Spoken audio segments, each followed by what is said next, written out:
आईचाच परिचय नाही झाला असं आज म्हणजे एवढं दुःख आम्हाला होतं. ज्यांना आई वडील नाही आहेत त्यांना ह्या गोष्टी कळतात. मॅडम आज तुम्ही मला या ठिकाणी कुठल्याच पद्धतीची कारवाई केली जात नाही आणि इथं आम्हाला पार्किंग व्यवस्थापन सांभाळणाऱ्या लोकांना आम्हाला बोलायला पाठवतात. म्हणजे हे घरी झोपा काढतात एसी मध्ये हे लोक. तुम्हाला मी व्हिडिओ दाखवतो माझ्याकडे आहे. तुम्हाला माणूस आहे का काय पैसे पैसे तुम्हाला गाडी लावून द्या आणि आमच्याकडे पैसे पाहिजे मॅडम. हे बघा ह्या व्हिडिओ आहेत आम्ही दाखवतो. आज त्या घरी आज काय हाल होता तुम्ही मला विचार करा. आज ती आई या आजपर्यंत त्यांच्या आईचाच परिचय नाही झाला असं आज म्हणजे एवढं दुःख आम्हाला होतं. ज्यांना आई वडील नाही आहेत त्यांना या गोष्टी कळतात. मॅडम आज तुम्ही मला सांगा त्या मुलांना त्या मातेचाच परिचय सुद्धा झाला नाही. हॉस्पिटलला एवढे पैसे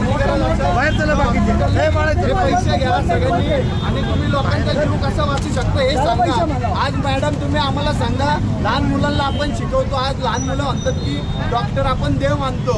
तर हे नक्की दानव आहेत का देव आहे त्याच्या प्रश्नाचं उत्तर मला या प्रशासनाने द्यावं.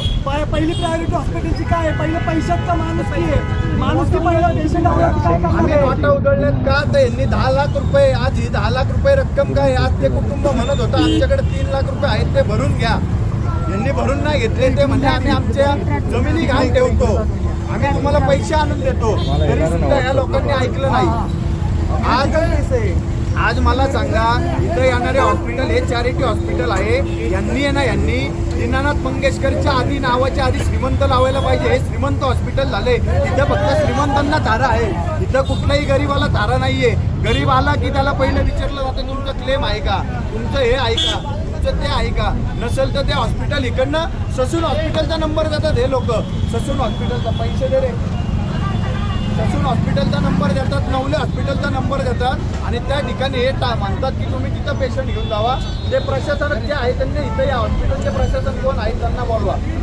मॅडम कुठे आहेत? पोलीस मॅडम आम्ही आज जातो. नाहीतर आम्ही आज जातो. पोलीस मॅडम कुठे आहेत? इथं प्रश्न ऐकायला सुद्धा कोण नाही आमचे. ही व्यवस्था अशी झाली आहे. साहेब तुम्ही मॅडमला बोलवा ना. कोणाला ऐकायला सुद्धा नाही.